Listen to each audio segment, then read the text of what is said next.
diferente, porque a gente viu que o Marcelo estava em 15, 16 voltas, ele ser obrigado a dar 25, seria um pouco mais complicado. É verdade, o processo acabou, o dia acabou também.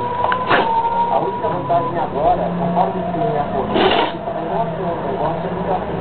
Aquele pneu do início da prova, para ficar menos emborrachada, tinha mais dificuldade do que agora no final. Talvez por isso o pneu resista melhor nesse momento.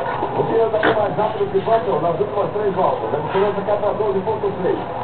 Button já fez 2,43. Rubinho 1,15,700. Ela não está vindo na cara de 15. Olha lá, o BBS mais rápido nas últimas 3 voltas. 3 décimos, 2 décimos e 3 décimos. O Hackney 1,17,3. O Felipe Massa 1,16,2. Não mostrou ali se o Hackney pegou clássico, mas pode ter dado uma escapadinha. Porque ele andou muito alto agora, 17,4. Ou será que como já tem dificuldade de ter uma será? Pode ser. Pode ficar de olho. Aí pode complicar a vida do Hackney e do Massa.